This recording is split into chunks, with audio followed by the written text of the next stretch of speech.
Hello, it's Nafez. Welcome to a Paint With Me video. Without further ado, let's just jump right into the good stuff. So obviously the first step was sketching, and I've already laid down the portrait sketch using grid method. I prefer grid methods for portrait over freehands because my freehand portraits are just not there yet, but I'm working on it. We'll be good eventually.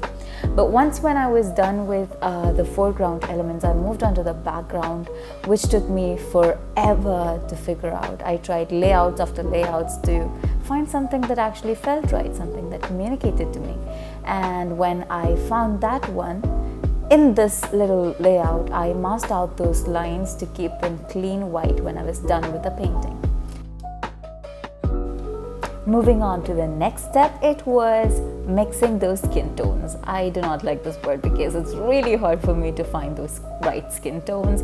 And when I did, Mr. Jarman decided to fall over my painting. But yeah, we mixed more skin tones and we finally started with the face. Now this painting was quite an experience because there were so many highs and lows. There were times when I thought, ooh, this looks really cool. And there were times when I literally just wanted to throw this out and give up on the whole piece. But end of the day, all that matters is that you keep working and wait for the magic to happen.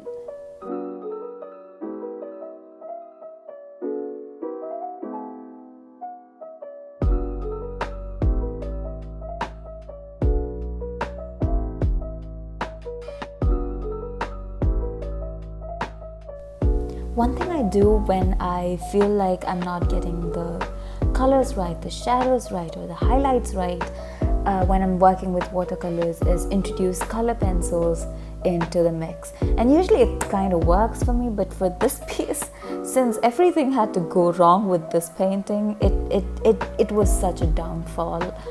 It just went south and I was like, what on earth is this? And anyway, I erased out whatever I did with the color pencil and I got back to watercolors.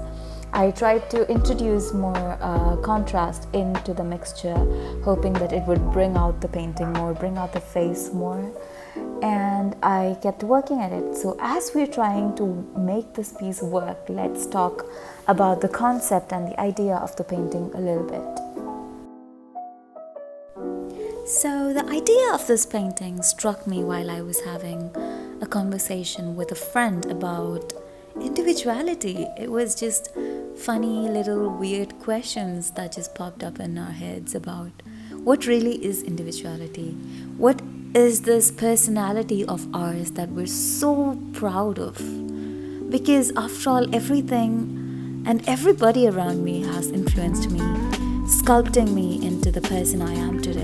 My ideologies, my beliefs, perspectives, judgments, everything, literally everything about me seems to be relative to the people who walks in and out of my life. Almost like everybody who came in left a teensy little piece of them somewhere in me. So what exactly is individuality?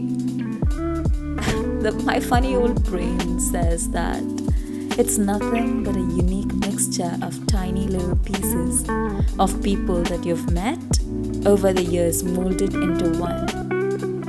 But it just leaves me wondering again, what if I've met all these people at different stages of their lives?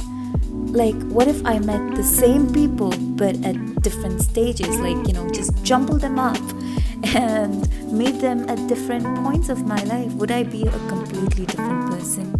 Because just like me, they're also learning, they're also changing, they're also picking up pieces from others around them. So maybe if I met them at a different stage in life, what they have left with me would be different from what they have left with me right now. Maybe it would have molded me into a completely different individual. So what really is individuality anyway? What do you think it is? Comment down below and let me know your weird, crazy little thoughts. I would love to read them. Anyway, as we have tackled the portrait, we've done the face, we've done the scarf, and now we've moved to the background. For the background, I really wanted something that looked rich and powerful, so I went for a viridian green and ochre yellow, but I took the greens and yellows in different tones to add variety to the piece.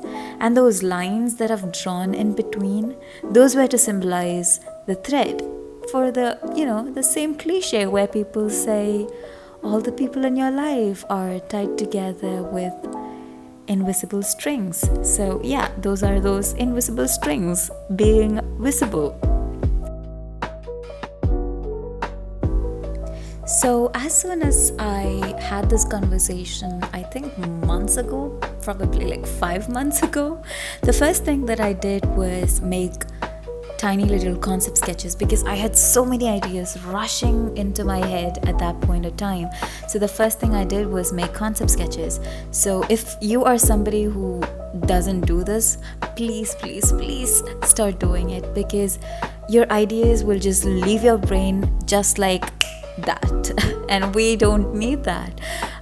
So always when you get a new idea, please do make a quick little sketch of your idea with a few keywords, so later on when you completely forget the concept and the idea, you can just come back to this little sketch and it will remind you what was going on in your head.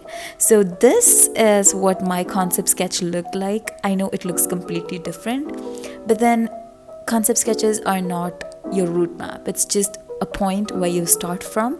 You are always free to change anything and everything. Now we've reached the final point, which is peeling off those edges, and we're done. That's how the final painting looks like. Thanks a lot for watching. If you like this video, don't forget to smash that like button and share it with your friends and family. And for more videos, don't forget to subscribe. Bye bye.